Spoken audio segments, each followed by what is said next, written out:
Hey everyone, welcome to the third episode of our ImaginXP podcast series. Hope all of you are safe and sound in your homes, and I also know you have been waiting for this episode for long. I am going to make sure your wait was worth it. It is often said that you have to think big to be big. Today, we have a very special guest who not just thinks big, but makes sure that his thoughts are reflected in his actions and has made it big in his life as well. He's literally called the giant thinker, Mr. Ram Castillo. Hi, Thank you Ram. very much. Welcome to our Hi. podcast. Good to be here. Thanks. Thanks, Garang. Appreciate that. Also joining us today is my uber cool manager, Vaibhav, who has been in the design industry for the past 10 years and is currently heading the marketing department at ImaginXP. Now, to Ram, Uh, Ram, you are an award-winning design director, author, top-ranking podcaster, international speaker, and a UX influencer. Ram, all of these things are extremely fascinating to all of us. But one thing that was the first thing to strike me was your Instagram handle, The Giant Thinker. Could you please tell us what exactly is the Giant Thinkers Association? Sure. So the story of the Giant Thinker handle came about from the blog that I started in 2012 called Giant Thinkers. So giantthinkers.com was the initial inception of this brand, and so off the back of that, I called my handle The Giant Thinker on social media. But in short, I studied design after high school. I completed a diploma of graphic design in 2004. I finished that, and in 2005, I started working and the job that was available to me at the time, an opportunity had come up, was a mailroom job at Ogilvy. So Ogilvy and Mather, very well-known advertising and marketing communications company.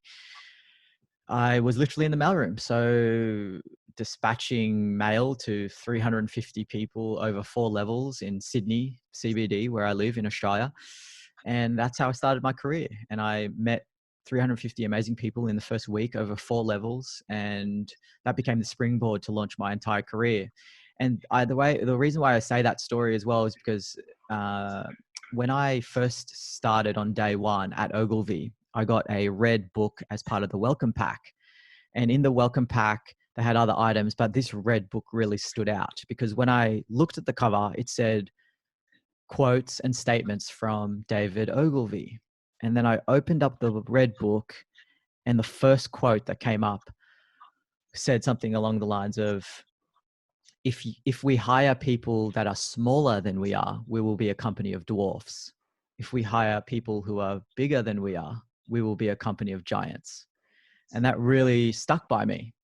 Also, when I was a kid, my mom and my dad would always encourage me to dream big. So I remember one story when we were in our little apartment. My original background is Filipino.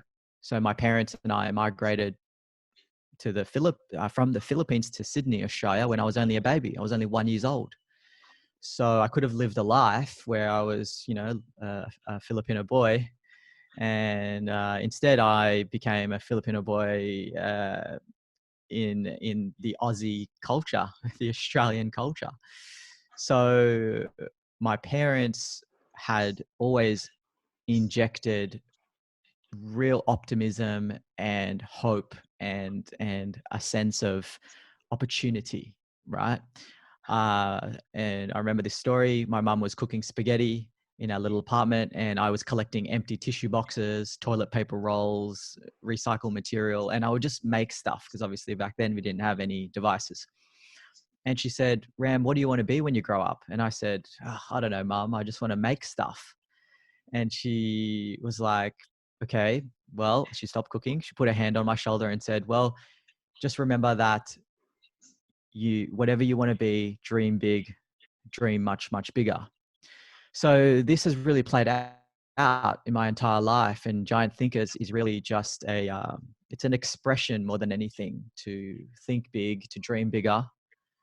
And it's as simple as that. So since then, I've been able to navigate a very, it is a competitive career. There's no sugarcoating about it. Design is more than a job. It's a way of life. It's a way of operating. It's a way of seeing the world. But in a practical sense, it's also design is a tool to reverse engineer desired outcomes. In a simple way, that's how I define design. It's a tool to reverse engineer desired outcomes, but it's also a way of life. It's also a way of seeing the world. It's being opportunistic in seeing how things could be improved. How can we design for good? Even that's why I love design. You can really map out the ways and means of solving real human-centered problems. So that's the story of Giant Thinkers. And off the back of that, I created resources from the blog, Giant Thinkers. I started that in 2012, just really to help emerging designers be employed. That was really what I wanted to do, because back then in 2012, I had hit the 8-year mark. 8 years I was already designing full-time for some of the top agencies and brands of the world, from Qantas to McDonald's to big financial services.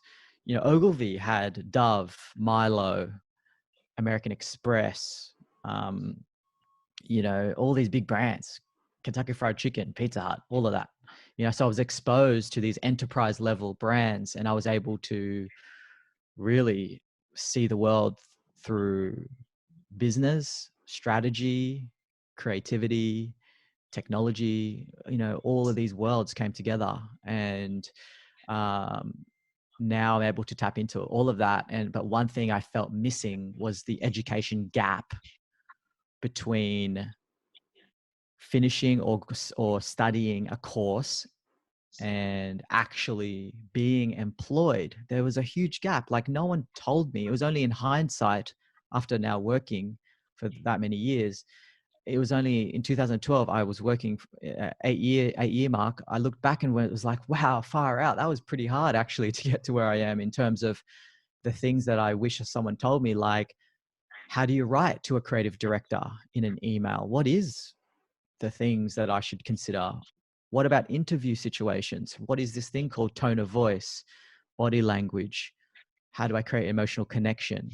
What is this thing called networking? How do I even build rapport? How do I build trust with peers? How do I get mentors?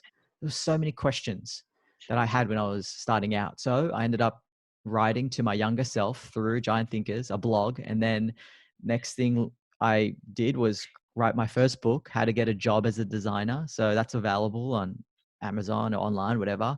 I did a USA tour. And then, so now I'm also doing I've launched a speaking career without even knowing it. I did 22 cities in 3 months in America.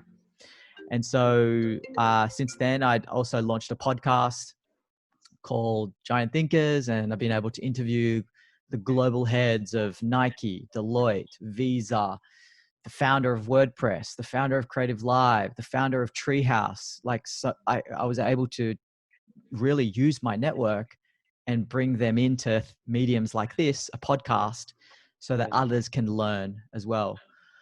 And then since then, now I've been working in the industry, 15th year now. 2020 is my 15th year. Can't believe it.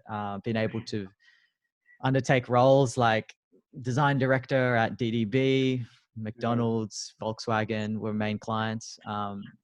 More recently, I finished up as the head of digital design at Mercer Bell and Saatchi, and had a team of 8 designers, UX designers, UI designers, digital creatives, working with copywriters and art directors as well, working with developers, strategists, the whole thing. So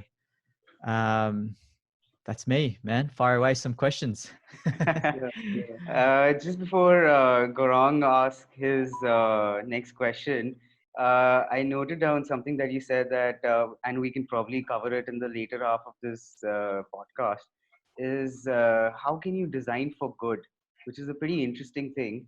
I think later in the later half of the podcast, I think we should cover a little bit about this segment as well, because we're looking at at the current situation which the world is going through.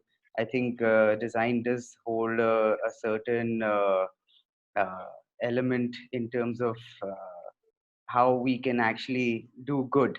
Uh, Yeah. we'll cover it in the second half as well. Well, we can dive into it now. Okay. While it's top of mind, Yeah. even if it's briefly. But I Yeah. think when we talk about design for good, there's obviously ways of doing that in a non-for-profit scenario or pro bono and all that. But there's also a way of doing that for profit, for a way that you can design for good in a sense that it's solving a human-centered problem. At the end of the day, design for good can be like Zoom created this technology, that's creating good now. It's Yeah. connecting people. Yeah. So, but it's a for-profit business. Mm. Same with Adobe and the cloud-based software that we have. That's all designed for good in a way, because they're making tools accessible for people to enable creativity. So that's good. So, I think firstly, this is important to define that design for good isn't necessarily just charity, although that's great. That's designed for great, I think, but design for good is, in simple terms, are you designing something that a certain group of people or a customer segment or a demographic or a group of personas, can they uh, engage, utilize, absorb your product or service that is going to help their lives better in some way? Okay, whether it's Right. commercialized or not, that's up to the business or yourself, but there's a way to design good. So I'll give you an example. So for example, I worked on a project here in Australia that was designing stage one of what the next 10 years of what New South Wales transport could look like. So New South Wales is the state that we're in that Sydney is in, and designing a future state experience for the train transport system is huge. Yeah. Like, so, from there right through to something more commercialized, like a credit card for Amex, doing a campaign that is a credit card that has benefits for certain people, right through to designing touch screens at McDonald's. So, I worked on the Build Your Own Burger campaign, where back then it was new for Australians to use touch screens to order. Mm. But these are all solutions to problems that are either, like I said, either commercialized or not. But a friend of mine has a brand here called Thank You.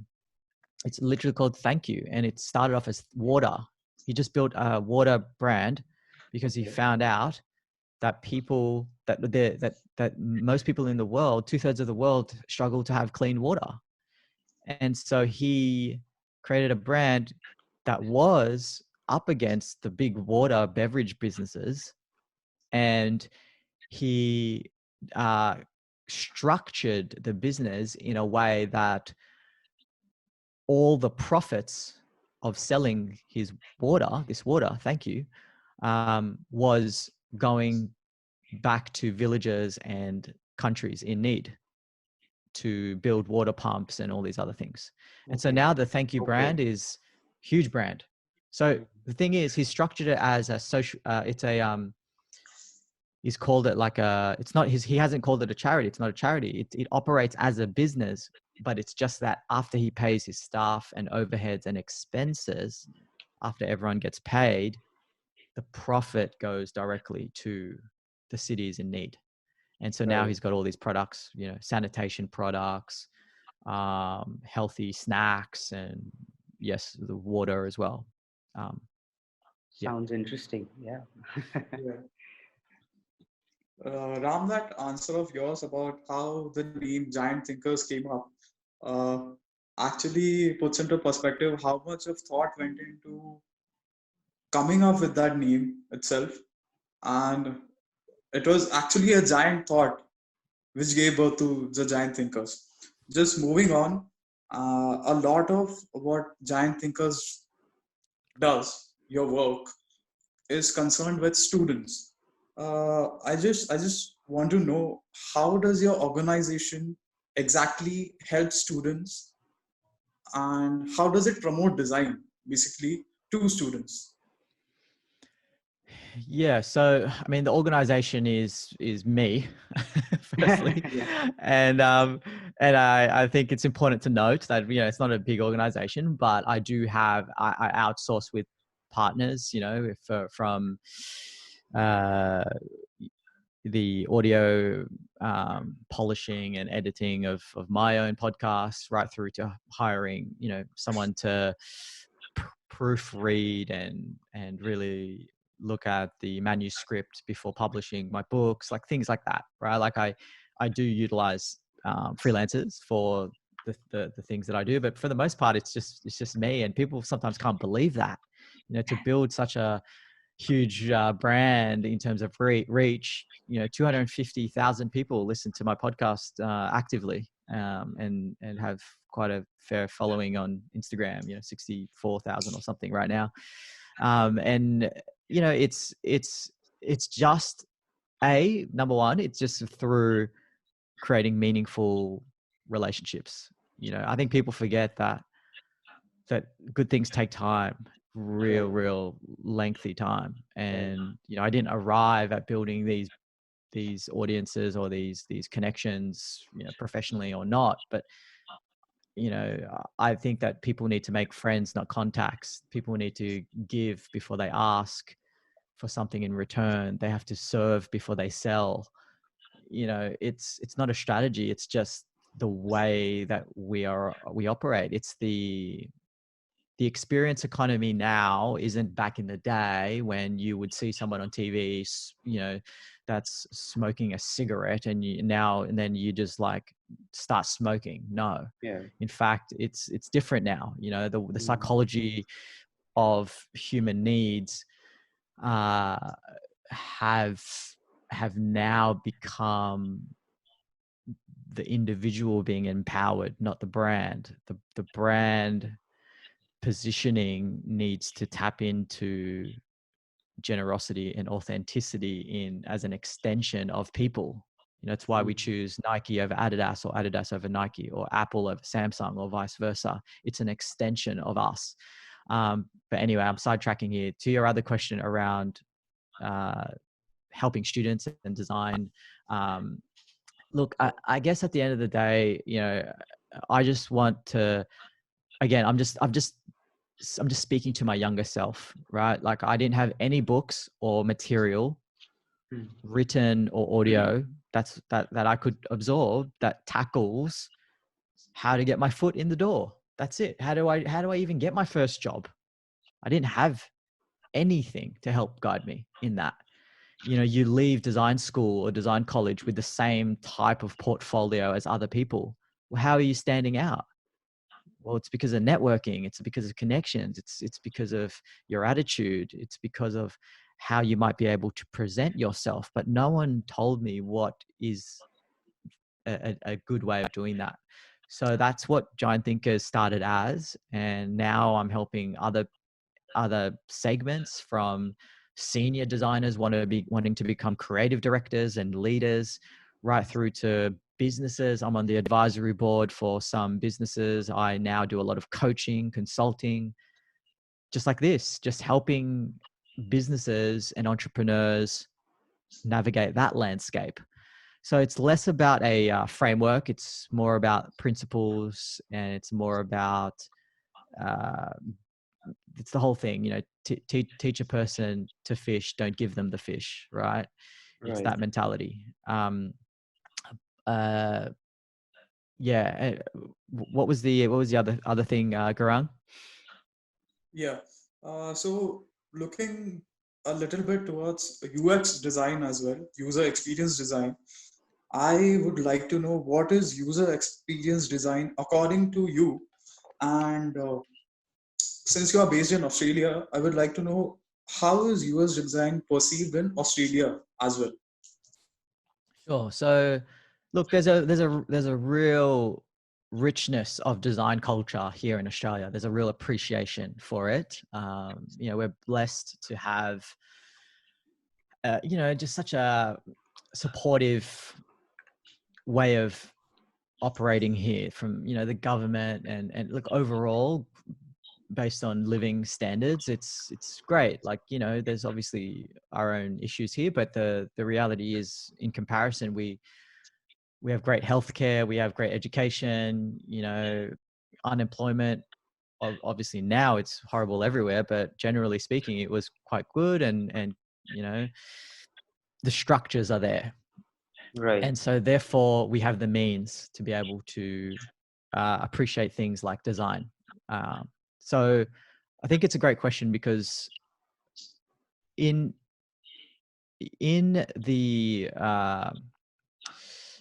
age that we're in now, and we were talking a bit about this off air, but in the age that we're in now, you can no longer say the word design and it be the same meaning as what was maybe Right. 20 years ago.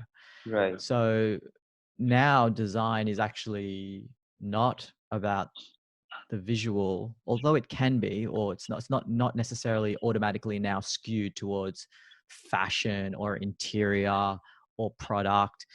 Design is really, and we'll get to the UX definition in my mind, but design is really a tool.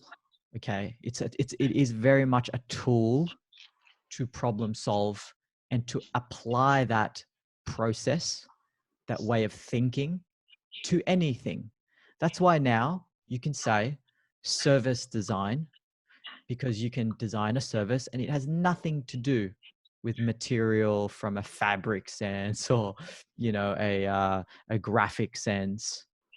It's a process of reverse engineering desired outcomes, as I was saying. You know, there are books out there called Design Your Life.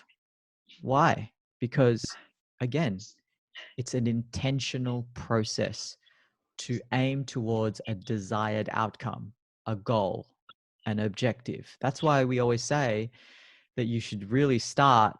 Okay, let's get down to the UX. The user experience is, there's the clues right there. You are designing a user experience. So who is a user? So now we tap into the context of UX, more so in the realm of things that you use. So what are the things that you and I and listeners, what is it that we use? We are using, traditionally, in the why the term came up, is digital based products, right? It Right. is a user experience for an application that you are using. That's why there is a difference between UX, CX, and ST, service design. User experience, CX being customer experience, and ST being service design. They're different because they're actually part of a very, very big ecosystem. But I'll give you an example. If I'm designing for a transport system, let's say trains, that's a service that needs to be designed. In that service, there's phases. There's planning for a trip, there's getting a ticket, there's making your way to the train station, there's waiting for the train, seeing the schedule, there's hopping on the train when the train arrives, there's being in the train, there's offboarding, getting off the train, and then there's exiting the platform of your destination. So there's already multiple phases. Right. Within that, there is a service. So the service is the train organization that's delivering this customer experience. So there's a service experience layer, and then there's a customer experience layer. Mm. And in each phase, there could be an artifact. So there could be an app, I'm saying could, but there is, for planning a trip. There's an app where the user now experiences that one artifact, that one app, to see when the next train will arrive from the comfort of wherever they are. Right. So in a simple sense, what I really want to have clear to people listening is that look at design as I mentioned, a tool to reverse engineer desired outcomes, or to design towards a purposeful intent. So I intend to be a designer. Okay, well, map that out. It's not going to Right. be by accident that you become a designer. Right. I want to create a donut business. Design the business. It's not going to be by accident that it becomes successful. So let me get down to this important framework here, which in the industry many of you might know is the 4Ds, right? The double Right. diamond, right? It's a simple framework, very, very simple. 4Ds stand for